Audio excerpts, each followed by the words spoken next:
You've broken it down already. On balance, more good than bad, more bad than good. How did he look? I think it was definitely more good than bad. I do think that it was somewhat of a not as great game as he had been playing, right? And I don't think that in a bad way. I just think he'd been playing like almost flawless football to a certain degree in terms of the way he was creating plays and getting out of certain situations. And then he had a couple of clips where he'd want back. And I think when you look at kind of some of the decision making in the read zone game, there are some things that I'd be curious to see what's actually being taught in building. If it's a, hey, you have to pull it away from the running back here, or, it is a true read, because that would kind of make some of the decisions make a little bit more sense. But overall, another good game, another building block. Hopefully he's able to go this week. Hopefully the shoulder deal isn't too bad. But listen, he's taking some shots that we've got to figure out as the NFL is a better way to protect him, because it appears that the more athletic and more durable a guy is, the more we're going to let slide on him.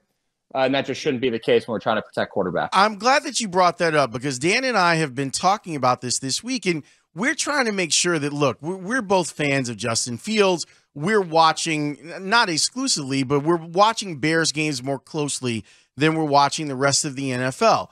You're watching tape from all over the league, and you're seeing hits on Justin Fields that should be called, right? Yeah, I mean, look at what there was a flag for Russell Wilson. Russell Wilson slid. Mason Crosby was chasing him, kind of tripped over him, ended up hitting him in the head. Dang near identical play to what you saw Justin take at the end of the game. Both should have been flags, in my opinion. The issue for me is, we've decided we're going to protect quarterbacks, and then once we make that decision, we have to apply it equally. The challenge as a ref, and this is where I think what they would say is, it's the same challenge you had officiating Cam Newton or Michael Vick, in that they're so athletic that as a defender, it's really hard to pull up. Because if you pull up, like guys used to talk about on the sideline with Vick, right? They're like, if I pull up on the sideline and he decides to cut back, I can't actually make a play on him. And then they would joke about Peyton Manning, right? If Peyton decides to cut back, I'm able to easily adjust and make a play. And then that's why they kind of then lightened up. If Vic was in a spot where, hey, man, he could cut back, they didn't call it as much. And then you saw the same thing with Cam Newton. Cam was so powerful that they're like, listen, if I pull up and he decides to lower his shoulder, he's going to break my collarbone, right? That's what they would say. The difference is it just shouldn't matter. If we're going to protect a quarterback, we got to protect him and then deal with the big plays that could come off of that. Listen, Justin has no history of looking like he's going to slide or do something like that and then not do it. So to me, it's he's clearly given himself up on certain plays. We have to officiate him then accordingly. And we can't let some of these hits slide, because you can't lose a really good young quarterback, because that's what makes this product so good. Tim, Dean Pease played a lot of quarters coverage. And if I'm remembering correctly, one of the route combinations that works against that is a post with an in-breaking route. They call it a pin combo. And I don't know that the Bears can block it, can protect well enough to run some of those classic quarters coverage beaters. Is this something we're going to see more? Yeah, I think, they're going to see quarters more, definitely. In terms of protecting it, I think you couldn't it's hard to protect it from a full field read, meaning if you had 4 eligible receivers. Now, if you got heavy, right, with the personnel groupings, ran a little bit of run action, play action towards the concept, and then did something like you're talking about, like pin or dagger, or if you wanted to do, to me, where you have the number 2 receiver on the basic, number 1 receiver outside on the big post, those are some of the ones that you could take advantage of off a run action. So there are creative ways to get to it. I think if we start to see an influx of quarters coverage that people give to the Bears, I think you'll see more creative ways to get to quarters beaters without maybe, getting 4 eligible out there, more like 3, maybe 2 in a max protect situation, to where, hey, we're going to try to drive the ball down the field, attack this quarters coverage that they're giving us, but we need to make sure that, we're really 2-on-1 up front, meaning, right, we have 2 linemen also, almost for every single rusher. So that's the way that I think they'll end up getting to it if they see an influx of quarters coverage. I do think it's going to be hard for teams, though, to sit back in quarters when you have Fields as an eligible runner, because you really need that extra guy in the box. And like there are some DCs that would argue that the way safeties read it in quarters are an extra guy in the box. Those DCs that argue that would be incorrect when it comes to making a play on a quarterback like Fields. Are we seeing what other defensive coordinators might do against Fields, where we're seeing a little bit more of them drop 7, drop 8 to try and make him decide where there are open spaces in the zone? Yeah, I think the reality is we're not going to see the full adjustment until next year, right? I think the truth of the matter is we'll see the full adjustment when people have a full offseason to study what they need to do against these guys. Right now, what we're seeing is, we're seeing the Flex Seal guy, right? The guy who gets on there and like, hey, your boat's sinking, just slap the Flex Seal. That's what these DCs are doing right now, right? They're in the Flex Seal mode. Like, okay, our boat's about to take on a ton of water when we play the Bears and with Fields. Let's just figure out what we can slap on this bee to kind of get through it, right? And then when they have a full offseason, we'll really figure it out. So I do think you're seeing how different guys view it. Some guys are saying, hey, let's heat him up. Let's blitz. Let's try to make him protected. Other guys are saying, hey, let's drop 8, force him to stay in the pocket and try to throw. Or when he does scramble, we have more speed on the field. I think we're just seeing kind of, what they view best with their current personnel. And the reality is the divisional opponents will really study it this offseason. And then this is going to be a game that as a DC, you're going to have to prepare for more than just the average in the offseason, because that Fields and this offense now present so many different dynamics that you've got to account for. Okay, I got 2 questions that might end up being the same play. I'm curious, what was Justin's best throw and what was Justin's best read? Oh, that's great. That's a really good question. So to me, I'm going to take best throw, and I'm going to go just a little bit different in terms of best play, and that was the one that he scrambled around for like 18 seconds, right? Because that showed you exactly what he gives you, which is too many people are making him into a runner, and I get it because he's so dynamic. He runs for like 150 yards, and all the fantasy nerds are like, this is great, right? Like, I get that. But what makes him better than, say, in my opinion, what makes him more dynamic for the long term is that every time he scrambles with his eyes up. So they converted a 3rd and 12 because of that. His best read, though, was probably the all verts that he gets to Cole, and Cole makes, arguably the catch of the year that we've seen so far, because that was just, hey, you've got the cricket 9. He reads that. I get off of it quickly to where then he hits the seam before the corner and the safety can drive. So it's not only the right progression, but it happens at the kind of tempo to where that throw is now possible. If he hangs on the guy who's crossing the field, we call it a cricket 9 route, but it's really just like we called it cricket 9 because it's a 9 route traditionally was a go. Cricket was, hey, you got to get across the field. So, that crosser, if he hangs on that for 1 second longer, by the time he gets to Cole, the window's not there. Instead, he's able to get off of it quick enough to drive the seam. That's a big time progression to me. So those would kind of be the 2 plays that I like the most, other than from the design perspective when they were able to get Mooney free for the wide open touchdown because they called a really good, offense would call it rub concept, defense call it a pick play, but all in all, wide open guy for a touchdown. Can you see the Bears effectively getting the backs more involved in the passing offense?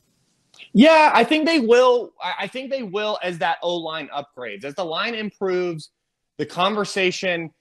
So I think it's important to talk about what these conversations are like in building. If you're in the running back room of a team that doesn't have a ton of confidence in their O-line currently, the conversation is always protection first, then release. Like, hey, man, help where you can. And then if you get out, it's a bonus. Then as that O-line improves, the conversation in the running back room becomes, hey, we need 5 eligible.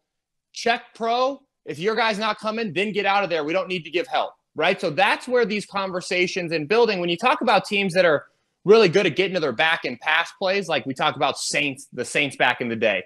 Well, what did they have? They had a really good line, right? Because they had Drew Brees back there. So that was part of why those running backs could get out so effectively. So to me, I think they absolutely will. Once that conversation shifts from, hey, stay in there and help as much as you can, to get out and make sure you're in the concept, once that conversation happens, they absolutely will be good in the pass game with them, because I do think Justin does a good job of getting to his check down when he needs to. So I just think that's going to be more of a philosophical thing as they upgrade the line. Tim, obviously the protection has been an issue when you're trying to figure out the passing game. There was one particular thing that just drove me crazy, and it was we saw the Bears have a 6-man protection. Yep. There were 4 guys rushing, and they got to Justin. I think it was the 3rd sack in the game. Is that something that I should just say, look, the defense came with a good call and they won? Or is that something that can never happen when you've got the numbers in your favor like that? It's such a great question. I tell you that every sack has a story specifically to the looks you're talking about. Usually most protections have a zone side and a man side, meaning, okay, let's simplify it so everybody can walk away understanding. We have 4 down linemen to block, and let's say we have our 5 eligible linemen. There's going to be a zone side, meaning our center, our right guard, and right tackle are going to account for the 2 guys to the right of the center. So we're 3 on 2, so it's more of a zone protection. Backside, we only have our left guard left for 1 lineman, the interior D lineman, right? And then we have our left tackle left for the DN. So that's our man side. If the protection comes from the 3 on 2, you gotta just like throw your remote at the TV, right? You can't have that. When we're up a body and we give up a sack, huge issue. If it happens on the man-on-man side, you got to realize the guy who's gonna make, the left guard gets paid $8 million, the 3 technique backside gets paid $8 million. Someone's gonna win every once in a while, right? So those are the ones as an offense you live with. You say, listen, if we upgrade our personnel or whatever, hey, next time we win that matchup, we can be okay.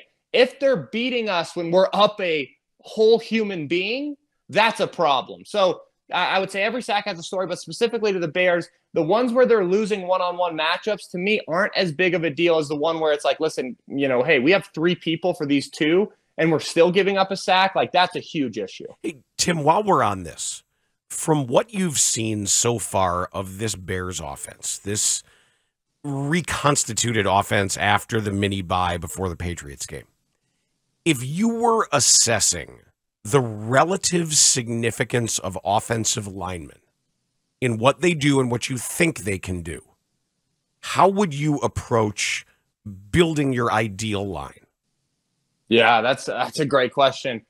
You could go about it one of 2 ways, right? If you want Justin Fields to play 15 years for this organization, you build it like you build every NFL offensive line, and you build it inside first with him because he can make those edge guys miss. If you want him to only play 2 years, you go and you get every single playmaker that you could on planet Earth, and you just say, hey, man, survive back here because he can make people miss for 2 years, right? And then if all of a sudden you can make some big plays because you have better guys outside, you do it. I think, listen, with what they want to do, I think you upgrade interior first. The reason I say that is because if you can be good at your centers and guards with the way they can read people in the run game, meaning I'm going to leave this DN unblocked, my tackle becomes less important. And then simultaneously, if my tackle gives up a run by, Justin can step up into the pocket that's going to be anchored because we have good centers and guards. He can step up into the pocket and deliver or step up and escape. So to me, what I'd love to see is them really focus interior. Simultaneously, I think I'd be lying if I said you could put me at left tackle, right? Of course, you need an adequate left tackle and right tackle, but I would focus on spending cash inside, especially with where it looks like they're going with this run game. When you're looking at the tape and trying to figure out what to do with Chase Claypool, I felt like I saw him not be in the right place a couple of times. Mm-hmm. I'm trying to figure out why he's not on the field more. Is that part of the reason? Yeah, I think a lot of it's just trying to figure out what he can do, what he can retain. The reality is, how similar was Pittsburgh and Chicago's verbiage? Because that's going to be a huge thing, right? If he's learning new verbiage for everything, it's a heck of a lot harder than if they were somewhat similar from a verbiage standpoint. The reality is you're going to try to reduce his liability, mitigate his liability from being responsible for a hot or a sight, right? That's things that we don't talk about. So the reality is if you're playing closer to the ball, right, a slot receiver, or, hey, you're number 2 or number 3 in a 3-by-1, you can be responsible for a hot, meaning, hey, 4 down, 53 is the mic. He looks out there and he says, deuce, deuce. Hey, if 2 guys come, we're hot. You adjust your route.